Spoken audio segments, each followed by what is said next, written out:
Good morning students. ਆਪਾਂ ਚੈप्टर कर रहे सी कलात्मक रुचियां प्रकृति ਅਤੇ ਪਹਿਚਾਣ।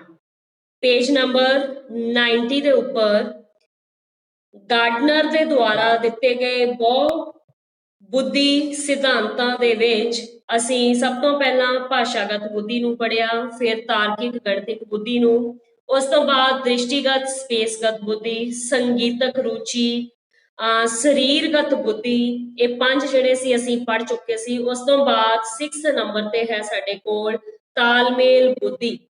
ਇਹਨੂੰ ਇੱਕ ਵਾਰੀ ਆਪਾਂ ਦੁਬਾਰਾ ਰਿਵਾਈਜ਼ ਕਰਾਂਗੇ ਕਿ ਤਾਲਮੇਲ ਹੁੰਦਾ ਆ ਸਾਡਾ ਆਪਸੀ ਸਰੀਰ ਦੇ ਅੰਗਾਂ ਦਾ ਤਾਲਮੇਲ ਹੋਣਾ, ਕੋਆਰਡੀਨੇਸ਼ਨ ਹੋਣਾ, ਕਿ ਜਿੱਦਾਂ ਜਿੱਦਾਂ ਸਾਡੇ ਹੱਥ ਪੈਰ ਜਿਹੜੇ ਆ ਮੂਵ ਕਰਦੇ ਨੇ, ਹਿਲਦੇ ਨੇ, ਉਸੇ ਤਰ੍ਹਾਂ ਸਾਡੇ ਜਿਹੜੇ ਆ ਅੱਖਾਂ ਦਾ ਜਿਹੜਾ ਤਾਲਮੇਲ ਆ ਉਹ ਵੀ ਹੋਣਾ ਜ਼ਰੂਰੀ ਹੈ। ਇਸ ਬੁੱਧੀ ਦਾ ਸੰਬੰਧ ਆਪਸੀ ਸੰਬੰਧਾਂ ਵਿੱਚ ਗਹਿਰਾਈ, ਸਮਝ ਅਤੇ ਵਿਸ਼ਾਲਤਾ ਲਿਆਉਣ ਦੀ ਯੋਗਤਾ ਨਾਲ ਹੈ। ਕਿਸੇ ਦੂਸਰੇ ਵਿਅਕਤੀ ਨਾਲ ਤੁਸੀਂ ਕਿੰਨੇ ਕੁ ਮਧੁਰ ਸੰਬੰਧ ਬਣਾਉਂਦੇ ਹੋ, ਕਿਸੇ ਦੁਆਰਾ ਤੁਹਾਡੀ ਰਾਏ ਦੇ ਖਿਲਾਫ ਬੋਲੇ ਜਾਣ ਤੇ ਕਿੰਨਾ ਕੁ ਸ਼ਾਂਤੀ ਤੇ ਸਬਰ ਤੋਂ ਕੰਮ ਲੈਂਦੇ ਹੋ, ਦੂਜਿਆਂ ਪ੍ਰਤੀ ਬਣਾਈ ਗਈ ਤੁਹਾਡੀ ਰਾਏ ਕਿੰਨੀ ਕੁ ਸਹੀ ਸਾਬਤ ਹੁੰਦੀ ਹੈ, ਜਾਂ ਕੀ ਤੁਸੀਂ ਦੂਸਰੇ ਦੀ ਸਮੱਸਿਆ ਨੂੰ ਦੂਜੇ ਦੀਆਂ ਪ੍ਰਸਥਿਤੀਆਂ ਵਿੱਚ ਰੱਖ ਕੇ ਵੇਖਣ ਦੇ ਸਮਰੱਥ ਹੋ। ਇਹਦੇ ਵਿੱਚ ਬੇਟਾ ਮੈਂ ਪ੍ਰੀਵੀਅਸ ਲੈਕਚਰ ਦੇ ਵਿੱਚ ਵੀ ਤੁਹਾਨੂੰ ਦੱਸਿਆ ਸੀ ਕਿ ਲੇਖਕ ਜਿਹੜਾ ਆ ਉਹ ਸਾਨੂੰ ਹੁਣ ਪ੍ਰਸ਼ਨ ਕਰ ਰਿਹਾ ਹੈ, ਕੁਐਸਚਨ ਕਰ ਰਿਹਾ ਹੈ ਕਿ ਤੁਸੀਂ ਆਪਣੇ ਆਪ ਨੂੰ ਇਹ ਪ੍ਰਸ਼ਨ ਪੁੱਛ ਕੇ ਵੇਖੋ ਕਿ ਤੁਹਾਡੇ ਅੰਦਰ ਕਿਤੇ ਇਹੋ ਜਿਹੀਆਂ ਕਮੀਆਂ ਤਾਂ ਨਹੀਂ ਹੈ ਕਿ ਤੁਸੀਂ ਦੂਸਰੇ ਦੀਆਂ ਪ੍ਰਸਥਿਤੀਆਂ ਕੀ ਹੁੰਦੀਆਂ ਆ, ਔਖਾ ਸਮਾਂ, ਮੁਸ਼ਕਿਲ ਵਾਲਾ ਸਮਾਂ, ਉਹਦੇ ਵਿੱਚ ਵਿਰੋਧੀ ਹਾਲਾਤ ਜਿਹੜੇ ਹੁੰਦੇ ਨੇ ਸਾਡੇ ਸਾਹਮਣੇ ਵਾਲੇ ਪਰਸਨ ਦੇ, ਕਿ ਤੁਸੀਂ ਉਹਨਾਂ ਨੂੰ ਆਪਣੇ ਵਿੱਚ ਰੱਖ ਕੇ ਵੇਖਣ ਦੇ ਸਮਰੱਥ ਹੋ। ਜੇਕਰ ਤੁਸੀਂ ਇਹ ਸੋਚੋ ਕਿ ਮੈਂ ਉਹਦੀ ਜਗ੍ਹਾ ਤੇ ਜੇ ਹੁੰਦਾ ਤੇ ਮੈਂ ਉਹਨਾਂ ਹਾਲਾਤਾਂ ਨੂੰ ਕਿਵੇਂ ਨਿਪਟਣਾ ਸੀ, ਕਿ ਤੁਸੀਂ ਦੂਜੇ ਦੇ ਵਿਚਾਰਾਂ ਨੂੰ ਆਪਣੇ ਵਿਚਾਰਾਂ ਦੇ ਸਮਾਨ ਅੰਤਰ ਹੀ ਮਹੱਤਵਪੂਰਨ ਜਗ੍ਹਾ ਦੇਣ ਦੀ ਖੁੱਲ੍ਹਦਿਲੀ ਰੱਖਦੇ ਹੋ, ਕਿ ਹੋਰਨਾਂ ਧਰਮਾਂ, ਜਾਤਾਂ, ਵਿਸ਼ਵਾਸਾਂ ਤੇ ਸਮਾਜਾਂ ਪ੍ਰਤੀ ਸਨਮਾਨਜਨਕ ਲਚਕੀਲਾਪਨ ਰੱਖਦੇ ਹੋ। ਲਚਕੀਲਾਪਨ ਹੁੰਦਾ ਹੈ ਆਪਣੇ ਵਿਚਾਰਾਂ ਨੂੰ ਸਹਿਜੇ ਹੀ ਬਦਲ ਲੈਣਾ, ਜਿਹਨੂੰ ਫਲੈਕਸੀਬਿਲਿਟੀ ਤੁਸੀਂ ਕਹਿੰਦੇ ਹੋ, ਪਰ ਇੱਥੇ ਲਚਕੀਲਾਪਨ ਤੋਂ ਭਾਵ ਆ ਕਿ ਤੁਸੀਂ ਦੂਸਰੇ ਧਰਮਾਂ ਦੇ, ਜਾਤਾਂ ਦੇ ਜਾਂ ਲੋਕ ਵਿਸ਼ਵਾਸਾਂ ਨੂੰ ਸਹਿਜੇ ਹੀ ਅਸੈਪਟ ਕਰਦੇ ਹੋ ਜਾਂ ਨਹੀਂ ਕਰਦੇ ਹੋ, ਕਿ ਕਿਸੇ ਕੰਮ ਵਿੱਚ ਦੂਜਿਆਂ ਦੇ ਸਹਿਯੋਗ ਨੂੰ ਉਤਸ਼ਾਹਿਤ ਕਰਦੇ ਹੋ। ਜੇਕਰ ਇਹਨਾਂ ਸਵਾਲਾਂ ਦੇ ਜਵਾਬ ਤੁਹਾਡੇ ਅੰਦਰੋਂ ਹਾਂ ਵਿੱਚ ਨਿਕਲਦੇ ਹਨ ਤਾਂ ਸਮਝੋ ਤੁਸੀਂ ਅੰਤਰ ਵਿਅਕਤੀਗਤ ਸੁਭਾਵ, ਆਪਸੀ ਤਾਲਮੇਲ ਬੁੱਧੀ ਰੱਖਦੇ ਹੋ। ਪੇਜ ਨੰਬਰ 91 ਤੇ ਹੈ, ਤੁਸੀਂ ਤੁਹਾਡੀ ਪ੍ਰਤਿਭਾ ਸਮਾਜੀਕਰਨ ਦੀ ਪ੍ਰਕਿਰਿਆ ਵਿੱਚ ਪਰਪੱਕ ਹੈ। ਪਰਪੱਕ ਦਾ ਮਤਲਬ ਹੁੰਦਾ ਹੈ ਪੱਕੀ। ਸਮਾਜੀਕਰਨ ਕਰਨਾ, ਸਮਾਜ ਨੂੰ ਸਹੀ ਸੇਧ ਦੇਣੀ। ਇਸ ਬੁੱਧੀ ਤੇ ਯੋਗਤਾ ਨੂੰ ਕਲਾ ਦੇ ਖੇਤਰ ਵਿੱਚ ਪ੍ਰਵੇਸ਼ ਕਰਾਉਂਦਿਆਂ ਸਭ ਤੋਂ ਢੁਕਵਾਂ ਕਾਰਜ ਗਲਪ ਤੇ ਵਾਰਤਕ ਲੇਖਣ ਕਲਾ ਦਾ ਹੈ। ਉਸ ਦਿਨ ਵੀ ਦੱਸਿਆ ਸੀ ਮੈਂ, ਗਲਪ ਤੇ ਵਾਰਤਕ ਕੀ ਹੁੰਦਾ ਹੈ, ਨਿਬੰਧ ਲਿਖਣ ਦੀ ਕਲਾ, ਲੇਖ ਲਿਖਣ ਦੀ ਕਲਾ। ਜਿਸ ਤਰ੍ਹਾਂ ਇਹੀ ਉਦਾਹਰਣ ਹੈ ਤੁਹਾਡੀ ਬੁੱਕ ਦੇ ਵਿੱਚ ਲੇਖ ਲਿਖਿਆ ਹੋਇਆ ਜਿਹੜਾ ਕਲਾਤਮਕ ਰੁਚੀਆਂ ਪ੍ਰਕਿਰਤੀ ਅਤੇ ਪਹਿਚਾਣ। ਲੇਖਣ ਕਲਾ ਵਿੱਚ ਤੁਲਨਾਤਮਕ ਦ੍ਰਿਸ਼ਟੀ ਤੋਂ ਨਿਰਪੱਖ ਹੋ ਕੇ ਕੀਤੀ ਗਈ ਵਿਸ਼ਲੇਸ਼ਣੀ ਪ੍ਰਕਿਰਿਆ ਸਮਾਜ ਸੱਭਿਆਚਾਰ ਲਈ ਅਹਿਮ ਵਰਦਾਨ ਸਿੱਧ ਹੋਵੇਗੀ। ਸੋ ਇੱਥੇ ਲੇਖਕ ਦਾ ਕਹਿਣ ਤੋਂ ਭਾਵ ਹੈ ਕਿ ਲਿਖਣ ਕਲਾ ਦੇ ਵਿੱਚ ਸਿਰਫ ਇਹੀ ਨਹੀਂ ਆ ਜਾਂਦਾ ਹੈ ਕਿ ਅਸੀਂ ਇੱਕ ਚੀਜ਼ ਦੀ ਦੂਜੇ ਚੀਜ਼ ਦੇ ਨਾਲ ਤੁਲਨਾ ਕਰਕੇ ਵੇਖਦੇ ਹਾਂ, ਸਗੋਂ ਉਸ ਦ੍ਰਿਸ਼ਟੀ ਤੋਂ, ਉਸ ਦੇਖਣ ਦੇ ਨਜ਼ਰੀਏ ਤੋਂ ਵੱਖ ਹੋ ਕੇ ਨਿਰਪੱਖ ਦਾ ਮਤਲਬ ਬਿਨਾਂ ਕਿਸੇ ਪੱਖਪਾਤ ਤੋਂ ਅਸੀਂ ਇੱਕ ਚੀਜ਼ ਦਾ ਵਿਸ਼ਲੇਸ਼ਣ ਕਰੀਏ, ਇੱਕ ਚੀਜ਼ ਨੂੰ ਚੰਗੀ ਤਰ੍ਹਾਂ ਜਾਂਚ ਪੜਤਾਲ ਕਰੀਏ ਤੇ ਉਹ ਸਮਾਜ ਦੇ ਸਾਹਮਣੇ ਰੱਖੀਏ, ਜਿਸ ਨਾਲ ਸਾਡੇ ਸਮਾਜ ਲਈ ਕੋਈ ਲਾਹੇਵੰਦ ਚੀਜ਼ ਜਿਹੜੀ ਉਹ ਹੋਵੇਗੀ, ਵਰਦਾਨ ਸਿੱਧ ਹੋਵੇਗੀ। ਲੇਖਣ ਕਲਾ ਦੇ ਖੇਤਰ ਵਿੱਚ ਹੀ ਨਾਟ ਸਾਹਿਤ ਤੇ ਰੰਗਮੰਚੀ ਕਲਾ ਨੂੰ ਵੀ ਅਪਣਾਇਆ ਜਾ ਸਕਦਾ ਹੈ। ਨਾਟ ਸਾਹਿਤ ਕੀ ਹੈ? ਨਾਟਕ ਕਲਾ, ਠੀਕ ਹੈ। ਨਾਟਕ ਵੀ ਪਹਿਲਾਂ ਲਿਖੇ ਜਾਂਦੇ ਹੈ, ਉਸ ਤੋਂ ਬਾਅਦ ਹੀ ਸਟੇਜ ਤੇ ਖੇਡੇ ਜਾਂਦੇ ਹਨ। ਉਸ ਖੇਤਰ ਦੇ ਵਿੱਚ ਵੀ ਕਹਿੰਦੇ ਕਿ ਆਪਣੀ ਕਲਾ ਨੂੰ ਅਜਮਾਇਆ ਜਾ ਸਕਦਾ ਹੈ। ਰੰਗਮੰਚ, ਸਟੇਜ ਦੇ ਉੱਪਰ ਡਾਇਰੈਕਸ਼ਨ ਦੇਣੀ, ਕਿਸ ਪਰਫਾਰਮ ਕਰਨਾ ਕਿਸ ਤਰ੍ਹਾਂ। ਸਮਾਜਿਕ ਬੁੱਧੀ ਹੋਣ ਸਦਕਾ ਲਿਖਤ ਕਲਾਵਾਂ ਵਿੱਚ ਸਮਾਜਿਕ ਮੁੱਦਿਆਂ ਅਤੇ ਵਿਅਕਤੀਗਤ ਵਿਚਾਰਾਂ ਸੁਝਾਵਾਂ ਉੱਪਰ ਵਾਰਤਕ ਤੇ ਵਿਅੰਗ ਲਿਖੇ ਜਾ ਸਕਦੇ ਹਨ। ਜੇਕਰ ਵਿਅਕਤੀ ਹੁਣ ਲਿਖਣ ਦਾ ਪੂਰਾ ਸਮਰੱਥ ਹੈ, ਯੋਗ ਹੈ, ਤਾਂ ਉਹ ਆਪਣੀਆਂ ਰਚਨਾਵਾਂ ਦੇ ਰਾਹੀਂ ਕੋਈ ਨਾ ਕੋਈ ਅਜਿਹਾ ਸਮਾਜਿਕ ਮੁੱਦਾ ਜਿਹੜਾ ਆ ਉਹ ਉਠਾ ਸਕਦਾ ਹੈ ਜਾਂ ਉਸਦੇ ਉੱਪਰ ਕੋਈ ਵਿਅੰਗ ਕੱਸ ਸਕਦਾ ਹੈ। ਵਿਅੰਗ ਕੱਸਣਾ, ਮਜ਼ਾਕ ਕਰਨਾ, ਉਹਨੂੰ ਮਜ਼ਾਕੀਆ ਤੌਰ ਤੇ ਲਿਆ ਕੇ ਸਮਾਜ ਦੇ ਸਾਹਮਣੇ ਰੱਖ ਸਕਦਾ ਹੈ, ਜਿਸ ਨਾਲ ਸਮਾਜ ਨੂੰ ਅਸਲੀਅਤ ਜਿਹੜੀ ਆ ਉਹ ਚੰਗੀ ਤਰ੍ਹਾਂ ਪਤਾ ਲੱਗ ਸਕਦੀ ਹੈ। ਇਸ ਬੁੱਧੀ ਯੋਧਕਾ ਸਦਕਾ ਉੱਚ ਪਾਏ ਦੀ ਭਾਸ਼ਣ ਕਲਾ ਨੂੰ ਵੀ ਵਿਕਸਿਤ ਕੀਤਾ ਜਾ ਸਕਦਾ ਹੈ। ਸੋ ਤਾਲਮੇਲ ਬੁੱਧੀ ਦੇ ਅੰਤਰਗਤ ਭਾਸ਼ਣ ਕਲਾ ਨੂੰ ਵੀ ਜਿਹੜਾ ਅਸੀਂ ਡਿਵੈਲਪ ਕਰ ਸਕਦੇ ਹਾਂ। ਨੈਕਸਟ ਕੁਐਸਚਨ ਨੰਬਰ 7, ਸਵੈ ਮੁਖੀ ਬੁੱਧੀ। ਸਵੈ ਮੁਖੀ ਤੋਂ ਭਾਵ ਹੈ ਆਪਣੇ ਆਪ ਦਾ ਵਿਸ਼ਲੇਸ਼ਣ ਕਰਨਾ। ਸਵੈ ਮਤਲਬ ਸੈਲਫ, ਆਪਣੇ ਆਪ ਦਾ ਵਿਸ਼ਲੇਸ਼ਣ ਕਰਨਾ। ਅਸੀਂ ਅੰਦਰੂਨੀ ਤੌਰ ਤੇ ਕਿੰਨੇ ਕੁ ਸੁਚੇਤ ਹਾਂ, ਉਸ ਚੀਜ਼ ਨੂੰ ਪਰਖਣਾ। ਇਸ ਬੁੱਧੀ ਯੋਗਤਾ ਦਾ ਸੰਬੰਧ ਸਵੈ ਕੇਂਦਰੀ ਰੁਚੀਆਂ ਤੇ ਸਮਰੱਥਾਵਾਂ ਨਾਲ ਹੈ। ਨੋਟ ਕਰੋ ਇਸ ਲਾਈਨ ਨੂੰ, ਸਵੈ ਕੇਂਦਰੀ ਰੁਚੀਆਂ। ਜੇਕਰ ਅਸੀਂ ਆਪਣੇ ਹੀ ਅਕਸਰ ਹੀ ਆਪਣੇ ਮਨੋਭਾਵਾਂ, ਖਿਆਲਾਂ, ਸੁਪਨਿਆਂ ਪ੍ਰਤੀ ਚਿੰਤਨਸ਼ੀਲ ਬਣੇ ਰਹਿੰਦੇ ਹਾਂ, ਬਾਹਰੀ ਵਰਤਾਰੇ ਦੀ ਬਜਾਏ ਮਨ ਅੰਦਰ ਵਾਪਰਦੀ ਉਥਲ ਪੁਥਲ ਪ੍ਰਤੀ ਸੁਚੇਤ ਹੁੰਦੇ ਹਾਂ, ਆਪਣੀ ਆਤਮਕ ਹੋਂਦ ਪ੍ਰਤੀ ਵਿਸ਼ਲੇਸ਼ਣ ਕਰਦੇ ਰਹਿੰਦੇ ਹਾਂ, ਤਾਂ ਨਿਸ਼ਚਿੰਤ ਹੀ ਅਸੀਂ ਸਵੈ ਮੁਖੀ ਬੁੱਧੀ ਯੋਗਤਾ ਦੇ ਮਾਲਕ ਹਾਂ। ਕਹਿਣ ਤੋਂ ਭਾਵ ਇਹ ਹੈ ਕਿ ਜਦੋਂ ਵਿਅਕਤੀ ਸਿਰਫ ਰਿਜ਼ਰਵ ਰਹਿੰਦਾ ਹੋਵੇ, ਸਿਰਫ ਆਪਣੇ ਆਪ ਦੇ ਖਿਆਲਾਂ ਵਿੱਚ ਹੀ ਗੁਆਚਾ ਰਿਹਾ ਹੋਵੇ, ਉਸਨੂੰ ਬਾਹਰਲੀ ਕਿਸੇ ਵੀ ਦੁਨੀਆ ਦੇ ਨਾਲ ਕੋਈ ਵੀ ਲੈਣ ਦੇਣ ਜਾਂ ਬਾਹਰ ਵਾਪਰਦੀ ਕਿਸੇ ਵੀ ਘਟਨਾ ਦੇ ਨਾਲ ਕੋਈ ਵੀ ਸੰਬੰਧ ਜਾਂ ਰੁਚੀ ਨਾ ਹੋਵੇ, ਤਾਂ ਉਸ ਰੁਚੀ ਨੂੰ ਰੱਖਣ ਵਾਲਾ ਵਿਅਕਤੀ ਜਿਹੜਾ ਆ ਸਵੈ ਮੁਖੀ ਬੁੱਧੀ ਵਾਲਾ ਵਿਅਕਤੀ ਅਖਵਾਉਂਦਾ ਹੈ। ਇਸ ਬੁੱਧੀ ਯੋਗਤਾ ਦੀ ਪਛਾਣ ਕਰਕੇ ਸਾਨੂੰ ਆਪਣੀ ਊਰਜਾ ਦਾ ਰੁਖ ਕੇਵਲ ਕਲਾਵਾਂ ਤਰਫ ਮੋੜ ਲੈਣਾ ਚਾਹੀਦਾ ਹੈ। ਹੁਣ ਇਸ ਸਵੈ ਮੁਖੀ ਦੇ ਵਿੱਚ ਤਾਂ ਸਾਰੀਆਂ ਹੀ ਕਲਾਵਾਂ ਆ ਸਕਦੀਆਂ ਆ। ਇੱਥੇ ਹੁਣ ਲੇਖਕ ਕਹਿੰਦਾ ਆ ਕਿ ਮਨੁੱਖ ਨੂੰ ਆਪ ਪਹਿਚਾਨਣਾ ਪਵੇਗਾ ਕਿ ਜੇਕਰ ਉਹ ਇਸ ਬੁੱਧੀ ਦੇ ਅੰਤਰਗਤ ਆਉਂਦਾ ਹੈ ਤਾਂ ਉਹ ਕਿਹੜੀ ਕਲਾ ਦੇ ਵਿੱਚ ਮਾਹਰ ਹੋ ਸਕਦਾ ਹੈ। ਉਹਨੇ ਲੇਖਕ ਨੇ ਵੱਖ-ਵੱਖ ਖੇਤਰ ਜਿਹੜੇ ਆ ਸਾਡੇ ਕੋਲ ਇੱਥੇ ਰੱਖੇ ਨੇ, ਸਾਹਿਤਕਾਰੀ, ਸੰਗੀਤਕ ਮੁਹਾਰਤ, ਚਿੱਤਰਕਾਰੀ, ਮੂਰਤੀਕਾਰੀ ਆਦਿ ਕਲਾਵਾਂ ਵਿੱਚ ਮਨੋ ਸੰਸਾਰ ਤੇ ਆਤਮਿਕ ਸੰਸਾਰ ਦੀ ਪਰਤ ਤੇ ਉਡਾਰੀਆਂ ਨੂੰ ਬਾਖੂਬੀ ਅਭਿਵਿਅਕਤ ਕੀਤਾ ਜਾ ਸਕਦਾ ਹੈ। ਅਭਿਵਿਅਕਤ ਕਰਨਾ, ਪ੍ਰਗਟ ਕਰਨਾ, ਕਿਸੇ ਦੇ ਸਾਹਮਣੇ ਆਪਣੇ ਵਿਚਾਰਾਂ ਨੂੰ ਰੱਖਣਾ। ਮਨੁੱਖੀ ਅਸਤਿਤਵ ਨਾਲ ਜੁੜੇ ਬਹੁਤ ਸਾਰੇ ਦਾਰਸ਼ਨਿਕ ਪ੍ਰਸ਼ਨਾਂ ਨੂੰ ਲੈ ਕੇ ਇਹਨਾਂ ਕਲਾਵਾਂ ਵਿੱਚ ਬਹੁਮੁਖੀ ਵਚਿੱਤਰ ਰੰਗ ਪੇਸ਼ ਕੀਤੇ ਜਾ ਸਕਦੇ ਹਨ। ਮਨੁੱਖੀ ਅਸਤਿਤਵ, ਅਸਤਿਤਵ ਕੀ ਹੁੰਦਾ ਹੈ? ਉਸਦੀ ਹੋਂਦ। ਠੀਕ ਹੈ, ਸਾਡੇ ਸਾਹਮਣੇ ਹੁਣ ਬਹੁਤ ਸਾਰੇ ਪ੍ਰਸ਼ਨ ਆਉਂਦੇ ਨੇ ਕਿ ਮਨੁੱਖ ਕਿਵੇਂ ਬਣਿਆ, ਸੰਸਾਰ ਕਿਵੇਂ ਬਣਿਆ, ਮਨੁੱਖ ਦੀ ਧਰਤੀ ਦੇ ਉੱਪਰ ਹੋਂਦ ਕਿਵੇਂ ਹੋਈ। ਇਹਨਾਂ ਸਾਰੀਆਂ ਚੀਜ਼ਾਂ ਦੇ ਨਾਲ ਮਤਲਬ ਦਾਰਸ਼ਨਿਕ, ਮਤਲਬ ਬਹੁਤ ਦੂਰ ਦੇ ਜਿਹੜੇ ਸੋਚ ਰੱਖਣ ਵਾਲੇ ਲੋਕ ਨੇ, ਉਹ ਇਹਨਾਂ ਕਲਾਵਾਂ ਦੇ ਵਿੱਚ ਆਪਣੇ ਵਿਚਾਰਾਂ ਦੇ ਨਾਲ ਕਹਿੰਦੇ ਕਿ ਵਚਿੱਤਰ ਰੰਗ ਭਰ ਸਕਦੇ ਹਨ, ਮਤਲਬ ਬਹੁਤ ਹੀ ਖੂਬਸੂਰਤ ਰਚਨਾਵਾਂ ਦੀ ਸਿਰਜਣਾ ਕਰ ਸਕਦੇ ਹਨ। ਖੇਤਰ ਦਿੱਤੇ ਹੋਏ ਨੇ, ਉਹਨਾਂ ਨੂੰ ਨੋਟ ਕਰ ਲਓ ਬੇਟਾ। ਸਾਹਿਤਕਾਰੀ, ਸਾਹਿਤ ਦੇ ਵਿੱਚ ਕੋਈ ਵੀ ਸਾਹਿਤ ਦੀ ਰਚਨਾ ਹੋ ਸਕਦੀ ਹੈ। ਉਹ ਕੋਈ ਨਾਵਲ ਲਿਖ ਸਕਦੇ ਨੇ, ਕਹਾਣੀਆਂ ਲਿਖ ਸਕਦੇ ਨੇ, ਸਟੋਰੀਜ਼ ਲਿਖ ਸਕਦੇ ਨੇ, ਜੀਵਨੀਆਂ ਜਾਂ ਨਿਬੰਧ, ਲੇਖ, ਕੁਝ ਵੀ ਲਿਖ ਸਕਦੇ। ਸੰਗੀਤਕ ਮੁਹਾਰਤ, ਸੰਗੀਤਕ ਮੁਹਾਰਤ ਦੇ ਵਿੱਚ ਅਸੀਂ ਦੋ ਤਰ੍ਹਾਂ ਦੀ ਸੰਗੀਤ ਪੜ੍ਹਿਆ ਸੀਗਾ, ਇੱਕ ਤਾਂ ਬੋਲਣ ਵਾਲਾ, ਨੱਚਣ ਟੱਪਣ ਗਾਉਣ ਵਾਲਾ, ਤੇ ਦੂਸਰਾ ਸੰਗੀਤਕ ਸਾਜ਼ਾਂ ਦੀ ਮੁਹਾਰਤ ਰੱਖਣੀ, ਸਾਜ਼ ਵਜਾਉਣ ਦੀ ਜਿਹੜੀ ਮੁਹਾਰਤ ਹੁੰਦੀ ਹੈ। ਤੇ ਚਿੱਤਰਕਾਰੀ, ਪੇਂਟਿੰਗ ਦੇ ਵਿੱਚ ਜਾਂ ਮੂਰਤੀ ਕਲਾ ਦੇ ਵਿੱਚ, ਮੂਰਤੀ ਕੋਈ ਵੀ ਧਾਤ ਦੀਆਂ, ਮਿੱਟੀ ਦੀਆਂ ਮੂਰਤੀਆਂ ਜਿਹੜੀਆਂ ਘੜਨ ਦੀਆਂ ਕਲਾਵਾਂ।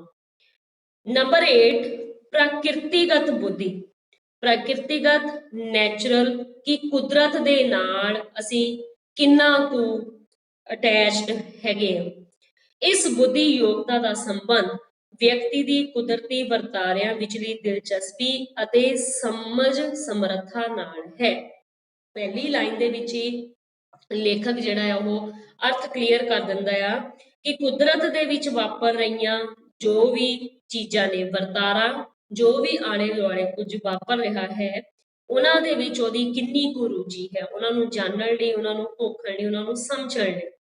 ਜੇਕਰ ਅਸੀਂ ਫੁੱਲਾਂ, ਦਰਖਤਾਂ, ਇਸ ਲਾਈਨ ਨੂੰ ਬੇਟਾ ਨੋਟ ਕਰ ਲਿਓ, ਸਮੁੰਦਰੀ ਹਲਚਲਾਂ, ਜੰਗਲਾਂ, ਜੀਵਾਂ ਜੰਤੂਆਂ ਆਦਿ ਨਾਲ ਸੰਬੰਧਿਤ ਕੁਦਰਤੀ ਵਰਤਾਰਿਆਂ ਨੂੰ ਸਮਝਣ ਵਿੱਚ ਰੁਚੀ ਰੱਖਦੇ ਹਾਂ, ਕੁਦਰਤੀ ਸੋਮਿਆਂ ਪ੍ਰਤੀ ਚਿੰਤਨਸ਼ੀਲ ਦ੍ਰਿਸ਼ਟੀ ਰੱਖਦੇ ਹਾਂ, ਕੁਦਰਤੀ ਚੱਕਰ ਪ੍ਰਤੀ ਅਧਿਐਨ ਝੁਕਾਅ ਰੱਖਦੇ ਹਾਂ, ਤਾਂ ਨਿਸ਼ਚੈ ਹੀ ਅਸੀਂ ਇਸ ਬੁੱਧੀ ਯੋਗਤਾ ਦੇ ਮਾਲਕ ਹਾਂ।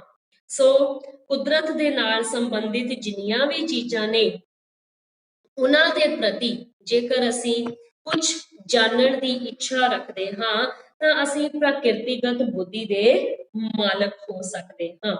ਠੀਕ ਹੈ ਜੀ। ਦਰਖਤ ਕਿਵੇਂ ਆਏ, ਸਮੁੰਦਰਾਂ ਦੇ ਵਿੱਚ ਹਲਚਲ ਜਿਹੜੀ ਹੋ ਰਹੀ ਹੈ, ਜਾਂ ਉਹਨਾਂ ਦੇ ਉੱਥੇ ਜਿਹੜੇ ਜੀਵ ਰਹਿੰਦੇ ਨੇ, ਜੰਗਲਾਂ ਦੇ ਵਿੱਚ ਜੀਵ ਜੰਤੂਆਂ ਦੇ ਨਾਲ ਸੰਬੰਧਿਤ ਕੁਦਰਤੀ ਜਿੰਨੇ ਵੀ ਡਿਜ਼ਾਸਟਰਸ ਹੁੰਦੇ ਨੇ, ਕੁਦਰਤੀ ਸੋਮਿਆਂ ਪ੍ਰਤੀ ਚਿੰਤਨਸ਼ੀਲ ਦ੍ਰਿਸ਼ਟੀ ਰੱਖਦੇ ਹਾਂ। ਚਿੰਤਨਸ਼ੀਲ ਉਸਨੂੰ ਜਾਣਨਾ, ਪੜਤਾਲਣਾ, ਦ੍ਰਿਸ਼ਟੀ ਦੇਖਣ ਦਾ ਨਜ਼ਰੀਆ। ਜਾਂ ਕੁਦਰਤੀ ਚੱਕਰ ਕਿਹੜੇ ਨੇ, ਜਿਹੜੇ ਦਿਨ ਰਾਤ ਬਣਦੇ ਨੇ, ਜਾਂ ਕੁਦਰਤੀ ਆਫਤਾਂ ਆਉਂਦੀਆਂ ਨੇ, ਕਦੀ ਠੰਡ ਵੱਧ ਜਾਂਦੀ, ਕਦੀ ਗਰਮੀ ਵੱਧ ਜਾਂਦੀ ਆ, ਇਹਨਾਂ ਸਾਰੀਆਂ ਚੀਜ਼ਾਂ ਨੂੰ ਜਾਣਨ ਦੀ ਪ੍ਰਕਿਰਿਆ।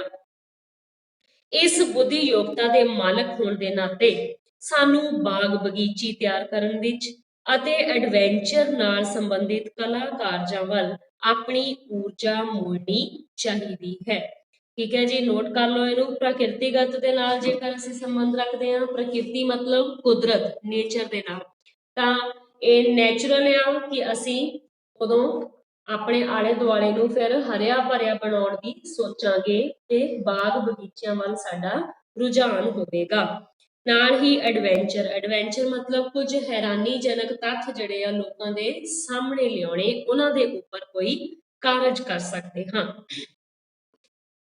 ਉਕਤ ਬੁੱਧੀ ਕਿਸਮਾਂ ਤੋਂ ਇਲਾਵਾ ਗਾਰਡਨਰ ਨੇ ਆਪਣੀ ਅਗਲੇਰੀ ਅਧਿਐਨ ਸ਼ੋਧ ਕਰਦਿਆਂ ਧਾਰਮਿਕ, ਅਧਿਆਤਮਕ ਅਤੇ ਨੈਤਿਕ ਬੁੱਧੀਆਂ ਦੀਆਂ ਕਿਸਮਾਂ ਦਾ ਵੀ ਖੁਲਾਸਾ ਕੀਤਾ ਹੈ। ਬੇਟਾ ਇਹ ਵੀ ਇੰਪੋਰਟੈਂਟ ਆ। ਪਹਿਲੀਆਂ 8 ਜਿਹੜੀਆਂ ਉਹ ਅਸੀਂ ਪ੍ਰੋਪਰਲੀ ਪੜ੍ਹ ਚੁੱਕੇ ਹਾਂ, ਪਰ ਹੁਣ ਇਹਨਾਂ ਤੋਂ ਅੱਗੇ ਲੇਖਕ ਨੇ ਹੋਰ ਖੋਜਬੀਨ ਕੀਤੀ ਹੈ। ਉਹਦੇ ਵਿੱਚ ਲੇਖਕ ਨੇ ਧਾਰਮਿਕ, ਅਧਿਆਤਮਕ, ਇੱਕੋ ਹੀ ਵਰਡ ਆ, ਅਧਿਆਤਮ ਵੀ ਧਾਰਮਿਕਤਾ ਦੇ ਨਾਲ ਹੀ ਜੁੜਿਆ ਹੁੰਦਾ ਹੈ, ਤੇ ਨੈਤਿਕ ਮਤਲਬ ਸਾਡੀਆਂ ਸਮਾਜਿਕ ਕਦਰਾਂ ਕੀਮਤਾਂ, ਮੋਰਲ ਵੈਲਿਊਜ਼, ਨੈਤਿਕ ਬੁੱਧੀ ਦਾ ਖੁਲਾਸਾ ਵੀ ਕੀਤਾ। ਉਹ ਕੀ ਕਹਿੰਦਾ ਹੈ ਕਿ ਇਹਨਾਂ ਬੁੱਧੀ ਯੋਗਤਾਵਾਂ ਦਾ ਸੰਬੰਧ ਮਨੁੱਖ ਦੇ ਧਾਰਮਿਕ ਅਤੇ ਨੈਤਿਕ ਮੁੱਲਾਂ ਨਾਲ ਹੈ। ਧਰਮ ਦੇ ਨਾਲ ਸੰਬੰਧਿਤ ਤੇ ਨੈਤਿਕ, ਮੋਰਲ ਵੈਲਿਊਜ਼ ਦੇ ਨਾਲ ਆ। ਇਹ ਬੁੱਧੀਆਂ ਕਿਹੜੀਆਂ? ਧਾਰਮਿਕ, ਅਧਿਆਤਮਕ ਤੇ ਨੈਤਿਕ। ਇਹ ਬੁੱਧੀ ਯੋਗਤਾ ਮਨੁੱਖ ਨੂੰ ਚੇਤਨਾਤਮਕ ਵਿਕਾਸ ਅਤੇ ਸ਼ੁੱਧੀਕਰਨ ਦੇ ਕਾਰਜਾਂ ਵੱਲ ਪ੍ਰੇਰਦੀ ਹੈ। ਨੋਟ ਕਰੋ ਕਿ ਜਿਹੜੀਆਂ ਇਹ ਬੁੱਧੀਆਂ ਆ, ਇਹ ਇੰਟੈਲੀਜੈਂਸੀ ਹੈ ਜਿਹਦੇ ਅੰਦਰ ਧਾਰਮਿਕ ਵਿਚਾਰ ਹੋਣਗੇ, ਤਾਂ ਇਹ ਕੁਦਰਤੀ ਹੈ ਕਿ ਉਹ ਬੰਦਾ ਜਿਹੜਾ ਆ ਹਰ ਚੀਜ਼ ਦੇ ਪ੍ਰਤੀ ਚੇਤਨਾ ਰੱਖਣ ਵਾਲਾ ਹੋਵੇਗਾ, ਜਾਗਰੂਕਤਾ ਰੱਖਣ ਵਾਲੇ ਹੋਵੇਗਾ। ਅਤੇ ਸ਼ੁੱਧੀਕਰਨ ਭਾਵ ਉਹ ਆਪਣੇ ਆਪ ਨੂੰ ਹਮੇਸ਼ਾ ਸਹੀ ਰਸਤੇ ਤੇ ਚਲਾਉਣ ਵਾਲਾ ਹੋਵੇਗਾ। ਸ਼ੁੱਧੀਕਰਨ ਮਤਲਬ ਕਦੇ ਵੀ ਆਪਣੀ ਕਰੈਕਟਰ ਦੇ ਉੱਪਰ ਕੋਈ ਉਂਗਲੀ ਉਠਾਉਣ ਵਾਲਾ ਕੰਮ ਜਿਹੜਾ ਆ, ਸਵਾਲ ਜਿਹੜਾ ਆ, ਉਹ ਲੋਕਾਂ ਦੇ ਸਾਹਮਣੇ ਨਹੀਂ ਰੱਖੇਗਾ। Page number 92। ਇਹਨਾਂ ਮੁੱਲਾਂ ਵੱਲ ਝੁਕਾਅ ਰੱਖਣ ਵਾਲਾ ਮਨੁੱਖ ਸੁਭਾਵਿਕ ਤੌਰ ਤੇ ਹੀ ਪਦਾਰਥਕ ਲੋਭਾਂ ਤੋਂ ਮੁਕਤ ਹੁੰਦਾ ਹੈ। ਸੋ ਜਦੋਂ ਵਿਅਕਤੀ ਧਰਮ ਦੇ ਕੰਮਾਂ ਵੱਲ ਰੁੱਝ ਜਾਵੇ ਤਾਂ ਇਹ ਕੁਦਰਤੀ ਹੋ ਜਾਂਦਾ ਹੈ ਕਿ ਉਹਦਾ ਜਿਹੜਾ ਝੁਕਾਅ ਹੁੰਦਾ ਹੈ, ਉਹਦੀ ਜਿਹੜੀ ਰੁਚੀ ਹੁੰਦੀ ਹੈ, ਉਹ ਪਦਾਰਥਕ ਲੋਭਾਂ ਤੋਂ, ਪਦਾਰਥਕ ਲੋਭ ਮਤਲਬ ਲਾਲਚ, ਕਿਹੜੇ ਦੁਨਿਆਵੀ ਲਾਲਚਾਂ ਤੋਂ ਫਿਰ ਮੁਕਤ ਹੋਣਾ ਸ਼ੁਰੂ ਹੋ ਜਾਂਦਾ ਹੈ। ਪ੍ਰਕਿਰਤੀ ਪੱਖੋਂ ਪਰ ਉਪਕਾਰੀ ਹੁੰਦਾ ਹੈ। ਪ੍ਰਕਿਰਤੀ ਪੱਖੋਂ ਜਿਸ ਤਰ੍ਹਾਂ ਕੁਦਰਤ ਜਿਹੜੀ ਹੈ ਪਰ ਉਪਕਾਰ ਕਰਦੀ ਹੈ ਸਾਡੇ ਤੇ, ਬਿਨਾਂ ਕਿਸੇ ਭੇਦਭਾਵ ਤੋਂ ਸਾਨੂੰ ਹਰ ਚੀਜ਼ ਮੁਹੱਈਆ ਕਰਵਾਉਂਦੀ ਹੈ, ਉਸੇ ਤਰ੍ਹਾਂ ਹੀ ਇਹ ਧਾਰਮਿਕ ਬਿਰਤੀ ਵਾਲਾ ਵਿਅਕਤੀ ਜਿਹੜਾ ਕਹਿੰਦਾ ਕਿ ਉਹ ਸਾਡੇ ਲਈ ਫਿਰ ਪਰ ਉਪਕਾਰੀ ਹੋ ਜਾਂਦਾ ਹੈ ਜੇਕਰ ਉਹਨੂੰ ਕੁਦਰਤੀ ਤੌਰ ਤੇ ਦੇਖੀਏ। ਇਹ ਬੁੱਧੀ ਯੋਗਤਾ ਦੀ ਕਲਾ ਕਾਰਜ ਨਾਲ ਪ੍ਰਕਿਰਤੀਗਤ ਸਾਂਝ ਵੇਖੀ ਜਾ ਸਕਦੀ ਹੈ। ਕਲਾ ਦੀ ਕਿਸੇ ਵੀ ਵੰਨਗੀ ਨੂੰ ਅਪਣਾਉਂਦਿਆਂ ਅਜਿਹਾ ਮਨੁੱਖ ਸਹਿਜੇ ਹੀ ਸਤਿਅਮ ਸ਼ਿਵਮ ਦੇ ਮੁੱਲਾਂ ਨਾਲ ਜੁੜਿਆ ਰਹੇਗਾ। ਸੋ ਇਹ ਅਸੀਂ ਪਹਿਲਾਂ ਵੀ ਪੜ੍ਹਿਆ ਸੀਗਾ, ਸਤਿਅਮ ਸ਼ਿਵਮ ਸੁੰਦਰਮ। ਜਦੋਂ ਅਸੀਂ ਸਟਾਰਟਿੰਗ ਦੇ ਵਿੱਚ ਗੱਲ ਕੀਤੀ ਸੀਗੀ, ਲੇਖਕ ਨੇ ਕਿਹਾ ਸੀਗਾ ਕਿ ਕਲਾ ਜਿਹੜਾ ਆ ਇਹ ਇਹਨਾਂ ਸਤਿਅਮ ਸ਼ਿਵਮ ਤੇ ਸੁੰਦਰਮ ਇਹਨਾਂ ਤਿੰਨਾਂ ਚੀਜ਼ਾਂ ਦਾ ਮੁਜੱਸਮਾ ਹੈ, ਮੇਲ ਹੈ, ਜੋੜ ਹੈ। ਤੇ ਜੇਕਰ ਵਿਅਕਤੀ ਦੇ ਅੰਦਰ ਪ੍ਰਕਿਰਤੀਗਤ ਬੁੱਧੀ ਆ ਜਾਵੇ ਜਾਂ ਧਾਰਮਿਕ ਮੁੱਲਾਂ ਵਾਲੀ ਬਿਰਤੀ ਆ ਜਾਵੇ ਤਾਂ ਉਹਦੇ ਅੰਦਰ ਇਹ ਗੁਣ ਜਿਹੜੇ ਆ ਸਤਿਅਮ ਸਚਾਈ ਤੇ ਸ਼ਿਵਮ ਕੁਦਰਤੀ ਤੌਰ ਤੇ ਪਰਮਾਤਮਾ ਦੇ ਨਾਲ ਉਹ ਜੁੜ ਜਾਵੇਗਾ। ਮਨੋਵਿਗਿਆਨਿਕ ਦ੍ਰਿਸ਼ਟੀ ਤੋਂ ਮਾਨਵੀ ਬੁੱਧੀ ਯੋਗਤਾ ਅਤੇ ਬੁੱਧੀ ਯੋਗਤਾ ਨਾਲ ਸੰਬੰਧਿਤ ਕਲਾ ਕਾਰਜਾਂ ਦੀ ਸੰਭਾਵਨਾ ਇਹ ਗੱਲ ਸਿੱਧ ਕਰਦੀ ਹੈ। ਹੁਣ ਮਨੋਵਿਗਿਆਨਿਕ ਪੱਖ ਤੋਂ ਜੇਕਰ ਦੇਖਿਆ ਜਾਵੇ ਤਾਂ ਜਿਹੜੇ ਚਿੰਤਨਸ਼ੀਲ ਆ, ਜਿਹੜੇ ਮਨੁੱਖ ਦੇ ਮਨੋਵਿਗਿਆਨ ਦੇ ਉੱਪਰ ਆਪਣੀਆਂ ਦਲੀਲਾਂ ਦਿੰਦੇ ਨੇ, ਖੋਜ ਕਰਦੇ ਨੇ ਜਾਂ ਮਨੁੱਖ ਦੀ ਬੁੱਧੀ ਯੋਗਤਾ ਨੂੰ ਪਰਖਦੇ ਨੇ ਜਾਂ ਉਹਦੇ ਤੇ ਰਿਸਰਚ ਕਰਦੇ ਨੇ, ਉਹਨਾਂ ਨੇ ਗੁਰਬਾਣੀ ਦੇ ਵਿੱਚ ਸ਼ਾਮਿਲ ਇੱਕ ਸ਼ਬਦ ਨੂੰ ਲੈ ਕੇ ਨਾਲ ਵਿਆਖਿਆ ਕੀਤੀ ਹੈ। ਬ੍ਰੈਕਟ ਦੇ ਵਿੱਚ ਜਿਹੜਾ ਥੱਲੇ ਦਿੱਤਾ ਹੋਇਆ ਬੇਟਾ ਭਗਤ ਭੀਖਾ ਜੀ, ਇਹ ਨਾਮ ਹੈ। ਬਾਣੀ ਦੇ ਵਿੱਚ ਗੁਰੂ ਗ੍ਰੰਥ ਸਾਹਿਬ ਜੀ ਦੇ ਵਿੱਚ 15 ਭਗਤ ਹੋਏ ਨੇ, ਜਿਨ੍ਹਾਂ ਦੇ ਵਿੱਚੋਂ ਭਗਤ ਭੀਖਾ ਜੀ ਦੀ ਬਾਣੀ ਜਿਹੜੀ ਆ ਉਹ ਸ਼ਾਮਿਲ ਹੈ। ਤੇ ਉਹਨਾਂ ਦਾ ਇੱਕ ਸ਼ਲੋਕ ਜਿਹੜਾ ਉਹ ਲਿਆ ਗਿਆ ਇੱਥੇ ਦੇਖੋ, ਭੀਖਾ ਭੂਖਾ ਕੋ ਨਹੀਂ ਸਭ ਕੀ ਗਠਰੀ ਲਾਲ, ਗਾਂਠ ਖੋਲ ਨਹੀਂ ਜਾਣਦੇ ਇਦ ਬਿਦ ਭਏ ਕੰਗਾਲ। ਬਹੁਤ ਹੀ ਡੂੰਘਾਈ ਵਾਲਾ ਇਹ ਸ਼ਲੋਕ ਹੈ। ਕੀ ਕਹਿ ਰਹੇ ਆ ਭਗਤ ਭੀਖਾ ਜੀ? ਕਹਿੰਦਾ ਭੀਖਾ ਭੂਖਾ ਕੋ ਨਹੀਂ, ਕਿ ਹੇ ਭੀਖਾ ਆਪਣੇ ਆਪ ਨੂੰ ਸੰਬੋਧਨ ਕਰਦੇ ਹੋਏ ਕਿ ਇਸ ਦੁਨੀਆ ਦੇ ਉੱਤੇ ਕੋਈ ਵੀ ਭੁੱਖਾ ਨਹੀਂ ਹੈ, ਮਾੜਾ ਨਹੀਂ ਹੈ। ਭੁੱਖਾ ਤੋਂ ਭਾਵ ਇਹ ਨਹੀਂ ਹੈ ਕਿ ਉਹਨੂੰ ਰੋਟੀ ਨਹੀਂ ਰਚਵੀਂ ਮਿਲਦੀ, ਕਹਿਣ ਤੋਂ ਭਾਵ ਕੋਈ ਵੀ ਉੱਥੇ ਨੀਵਾਂ ਵਿਅਕਤੀ ਨਹੀਂ ਹੈ। ਸਭ ਕੀ ਗਠਰੀ ਲਾਲ, ਸਾਰਿਆਂ ਦੇ ਅੰਦਰ ਕੋਈ ਨਾ ਕੋਈ ਗੁਣ ਜਿਹੜੇ ਉਹ ਮੌਜੂਦ ਨੇ, ਭਰੇ ਹੋਏ ਨੇ। ਗਠਰੀ ਮਤਲਬ ਜ਼ਿੰਦਗੀ, ਕਿ ਸਭ ਦੀ ਜ਼ਿੰਦਗੀ ਦੇ ਵਿੱਚ ਕੋਈ ਨਾ ਕੋਈ ਗੁਣ ਜਿਹੜੇ ਉਹ ਪਰਮਾਤਮਾ ਨੇ ਭਰੇ ਹੋਏ ਹਨ।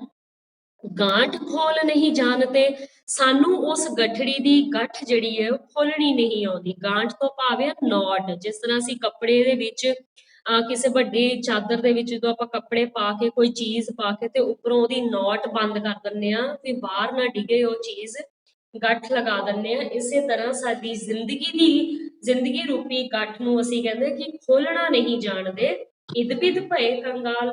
ਇਸ ਕਰਕੇ ਅਸੀਂ ਜਿਹੜੇ ਆ ਸਾਨੂੰ ਆਪਣਾ ਆਲਾ ਦੁਆਲਾ ਸਭ ਕੰਗਾਲ ਹੀ ਨਜ਼ਰ ਆਉਂਦਾ ਹੈ, ਖਾਲੀ ਹੀ ਨਜ਼ਰ ਆਉਂਦਾ ਹੈ, ਕਿਉਂਕਿ ਮਨੁੱਖ ਜਿਹੜਾ ਆ ਉਹ ਆਪਣੇ ਅੰਦਰਲੀਆਂ ਬਿਰਤੀਆਂ ਨੂੰ, ਰੁਚੀਆਂ ਨੂੰ ਜਾਣਨ ਦੇ ਕਾਬਲ ਹੀ ਨਹੀਂ ਹੁੰਦਾ।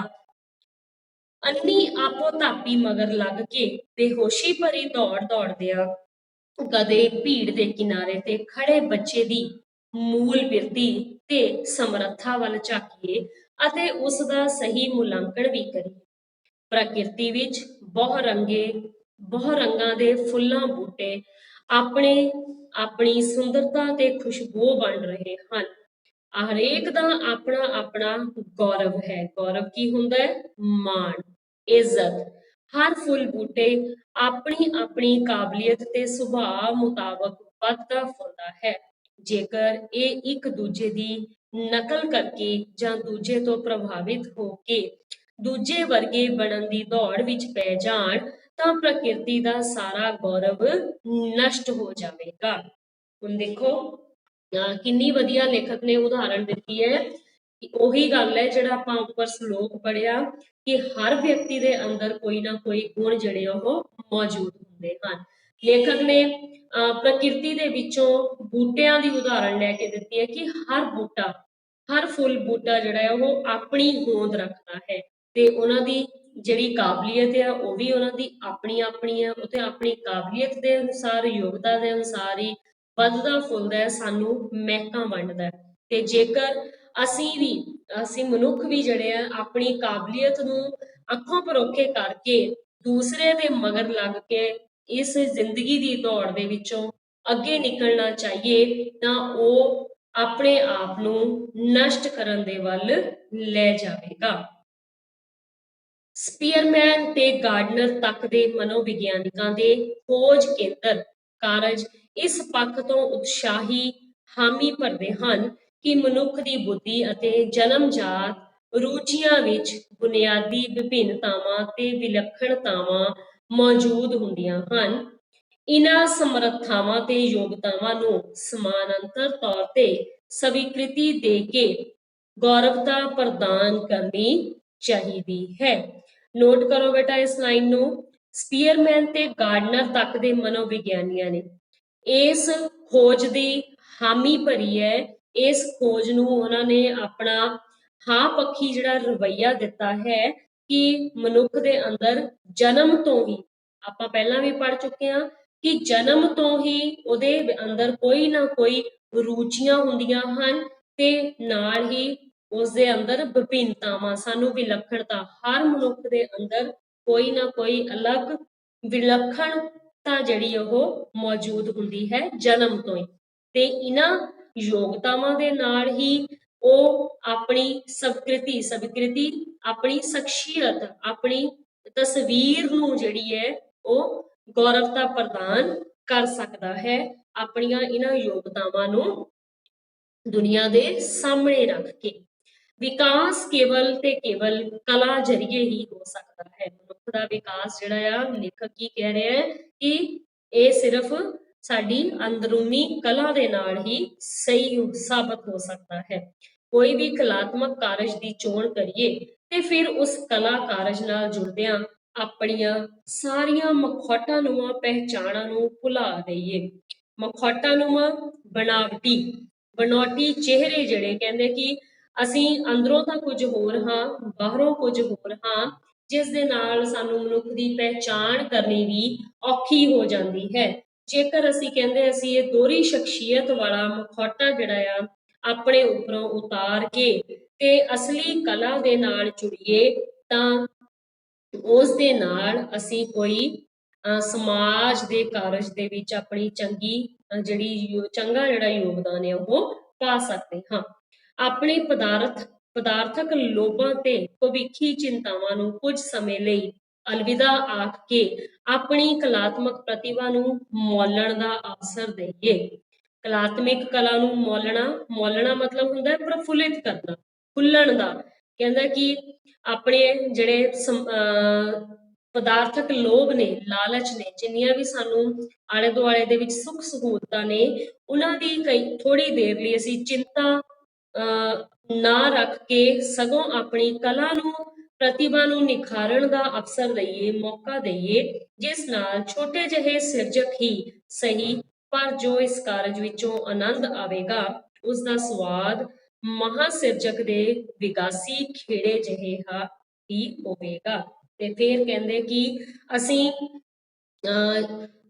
ਚਾਹੇ ਕੋਈ ਵੱਡਾ ਕਾਰਜ ਨਾ ਵੀ ਕਰੀਏ, ਫਿਰ ਵੀ ਆਪਣੀ ਛੋਟੀ ਜਿਹੀ ਕਲਾ ਦੇ ਨਾਲ ਹੀ ਇੱਕ ਅਜਿਹੇ ਆਨੰਦ ਦੀ ਪ੍ਰਾਪਤੀ ਕਰ ਸਕਦੇ ਹਾਂ ਜੋ ਕਿ ਮਹਾਸਿਰਜਕ, ਕੋਈ ਵੱਡਾ ਵਿਅਕਤੀ ਜਿਹੜਾ ਆ ਉਹ ਆਪਣੇ ਕਲਾ ਨੂੰ ਪ੍ਰਫੁੱਲਿਤ ਕਰਨ ਦੀ ਕੋਸ਼ਿਸ਼ ਕਰਦਾ ਹੈ। ਕਹਿਣ ਤੋਂ ਭਾਵ ਕਿ ਅਸੀਂ ਛੋਟੇ ਪੱਧਰ ਤੋਂ ਹੀ ਆਪਣੀ ਕਲਾ ਦੇ ਵੱਲ ਰੁਝਾਨ ਰੱਖ ਕੇ ਆਪਣੇ ਕਿਸੇ ਵੀ ਖੇਤਰ ਦੇ ਵਿੱਚ ਉਦੇਸ਼ ਦੀ ਪ੍ਰਾਪਤੀ ਸਹਿਜੇ ਹੀ ਕਰ ਸਕਦੇ ਹਾਂ। ਅਖੀਰ ਦੇ ਵਿੱਚ ਉਸਨੇ ਫਿਰ ਇਹਨਾਂ ਕਾਵਕ ਸਤਰਾਂ ਦੇ ਨਾਲ ਲੇਖ ਨੂੰ ਖਤਮ ਕੀਤਾ ਆ। ਜ਼ਿੰਦਗੀ ਤੇਰੇ ਕੋਲ ਕੁਝ ਨਾ ਲੈ ਕੇ ਆਵੇ, ਆਖ ਆਪਣੀ ਜੁਰਤ ਨੂੰ ਥਾਂ ਇਸ ਦੀ ਪਾਵੇ, ਜਿਵੇਂ ਜਿਵੇਂ ਇਹ ਉੱਧੜਦੀ ਇੱਕ ਚਮਕ ਦਿਖਾਵੇ, ਪਰਦੇ ਸਾਰੇ ਪਾੜ ਕੇ ਬੰਦਾ ਰੱਬ ਬਣ ਜਾਵੇ। ਬਹੁਤ ਹੀ ਡੂੰਘਾਈ ਵਾਲੀਆਂ ਇਹ ਕਾਵਿਕ ਸਤਰਾਂ ਆ। ਲੇਖਕ ਕੀ ਕਹਿੰਦਾ ਹੈ ਕਿ ਜ਼ਿੰਦਗੀ ਤੇਰੇ ਕੋਲ ਕੁਝ ਨਾ ਲੈ ਕੇ ਆਵੇ। ਕਹਿੰਦਾ ਜੇ ਉਹ ਜ਼ਿੰਦਗੀ ਤੈਨੂੰ ਕੋਈ ਮੌਕਾ ਹੀ ਨਾ ਦੇਵੇ, ਆਖ ਆਪਣੀ ਜੁਰਤ ਕੀ ਹੈ? ਸਾਹਸ। ਕਿ ਕਹਿੰਦਾ ਤੈਨੂੰ ਇਹ ਹਿੰਮਤ ਨਹੀਂ ਹੋਣੀ, ਤੇਰੇ ਕੋਲੇ ਸਾਹਸ ਨਹੀਂ ਹੋਣਾ ਕਿ ਤੂੰ ਥਾਂ ਇਸ ਦੀ ਪਾਵੇ। ਥਾਂ ਹੁੰਦਾ ਆ ਪਤਾ ਲਗਾਉਣਾ ਕਿ ਜ਼ਿੰਦਗੀ ਕਿੰਨੀ ਡੂੰਘਾਈ ਦੇ ਵਿੱਚ ਹੈ, ਤੈਨੂੰ ਇਸ ਦਾ ਬਿਲਕੁਲ ਵੀ ਅਹਿਸਾਸ ਨਹੀਂ ਹੋ ਸਕਦਾ। ਜਿਵੇਂ ਜਿਵੇਂ ਇਹ ਉੱਧੜਦੀ ਇੱਕ ਚਮਕ ਦਿਖਾਵੇ। ਫਿਰ ਕਹਿੰਦੇ ਇਹ ਪਰਮਾਤਮਾ ਦਾ ਹੀ ਅਸਲ ਰਸੂਖ ਹੈ।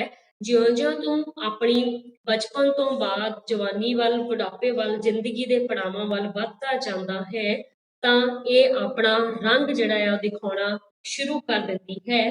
ਤੇ ਜੇਕਰ ਇਹ ਸਾਰੀ ਸ਼ਕਤੀ ਪਰਮਾਤਮਾ ਬੰਦੇ ਦੇ ਹੱਥ ਵਿੱਚ ਦੇ ਦਿੰਦਾ, ਪਰਦੇ ਸਾਰੇ ਪਾੜ ਕੇ ਬੰਦਾ ਰੱਬ ਬਣ ਜਾਵੇ, ਤਾਂ ਬੰਦੇ ਨੇ ਕੀ ਕਰਨਾ ਸੀ, ਮਨੁੱਖ ਨੇ ਕੀ ਕਰਨਾ ਸੀ ਕਿ ਪਰਮਾਤਮਾ ਦੀ ਹੋਂਦ ਨੂੰ ਫਿਰ ਸਮਝਣਾ ਹੀ ਨਹੀਂ ਸੀ।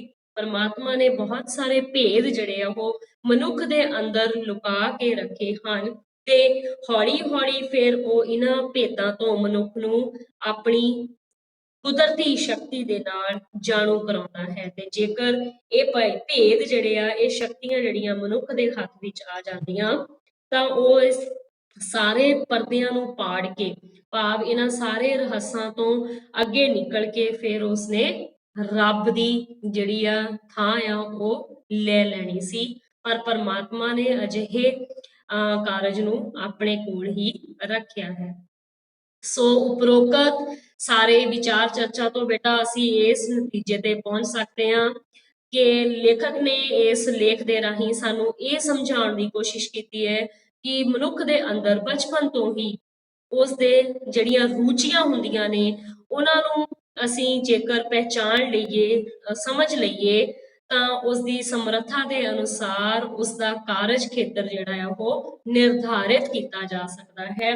ਕਹਿਣ ਤੋਂ ਭਾਵ ਕਿ ਉਸਦਾ ਪ੍ਰੋਫੈਸ਼ਨ ਜਿਹੜਾ ਹੈ ਉਹ ਵਧੀਆ ਤਰੀਕੇ ਦੇ ਨਾਲ ਚੂਜ਼ ਕੀਤਾ ਜਾ ਸਕਦਾ ਹੈ ਕਿ ਉਹਨੇ ਆਪਣੇ ਕਿਹੜੇ ਖੇਤਰ ਦੇ ਵਿੱਚ ਆਪਣੀ ਜਿਹੜੀ ਜ਼ਿੰਦਗੀ ਹੈ ਉਹ ਬਤੀਤ ਕਰਨੀ ਹੈ। ਸੋ ਇਹ ਸੀ ਜੀ ਤੁਹਾਡਾ ਚੈਪਟਰ ਕਲਾਤਮਕ ਰੁਚੀਆਂ, ਪ੍ਰਕਿਰਤੀ ਤੇ ਪਹਿਚਾਨ। Thank you.